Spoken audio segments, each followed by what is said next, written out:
O, magtitinola tayong manok. 2 kilong manok to. Siyempre, hindi mawala yung atin siling daon, tsaka malunggay. Siyempre, marami malunggay. Sayote, tsaka sibuyas natin, tsaka luya, tsaka Nord chicken. Siyempre, hindi mawala yung Lawrence pates ni Mapa Cooking. Ayan. Tsaka yung oil natin. O, mag-i-slice si Mapa Cooking ng luya, tsaka sibuyas. Balik tayo. O, maglagay na tayo ng oil. Kunti lang talaga yung oil natin. Ilalagay sa ating tinola. Ayan. Ganyan na konti. Okay na kasi nagmamantika na yung ating manok. Siyempre hindi mawala yung ating luya.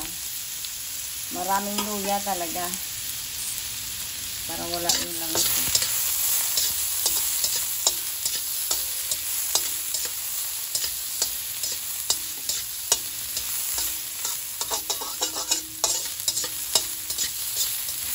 Hintayin na natin talaga mag-brown yung ating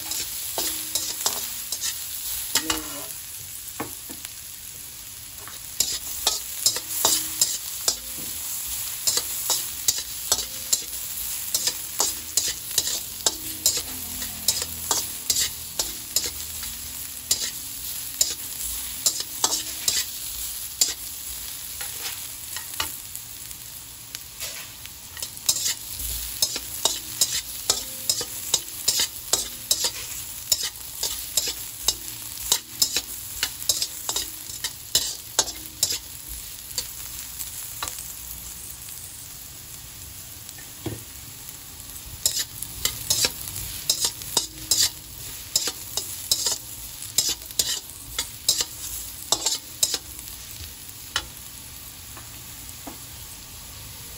Malalagay na natin yung ating sibuyas.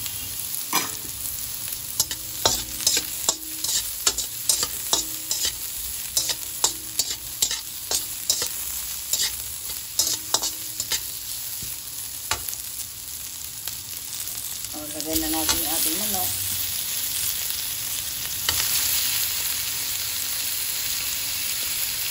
Medyo mga rage talaga ng manok lalagay natin.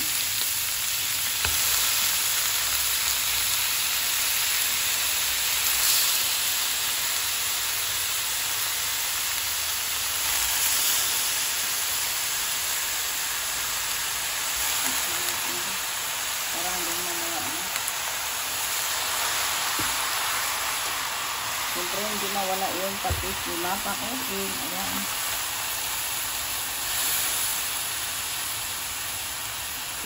Hintayin na natin magmamantika-mantika yung ating manok. Ito natin. Nagyan ng sabaw.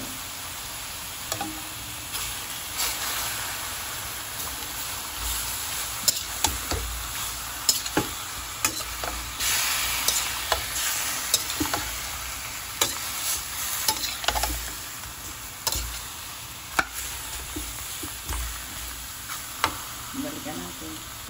O, lagay na natin ng Knorr. Yung Knorr natin, ilagay na natin sa manok. Hindi ka na matutunaw lang po sa iyo. Siyempre, hindi mawala yung ating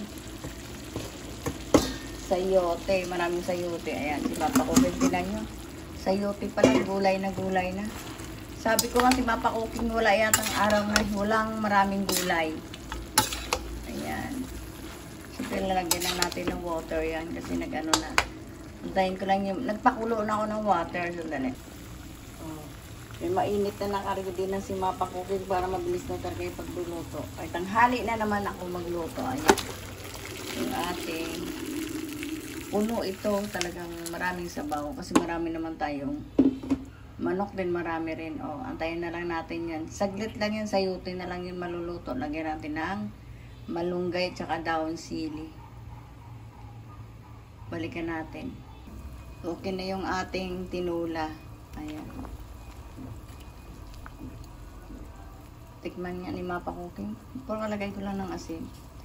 Kasi maraming patis si Mapa Cooking nilagay. Tama yung lasa. Okay na yung ating asin.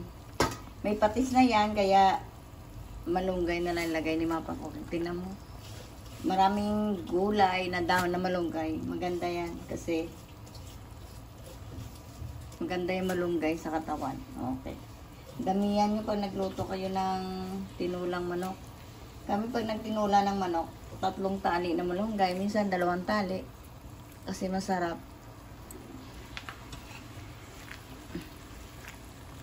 Hanggayin na natin. May konti.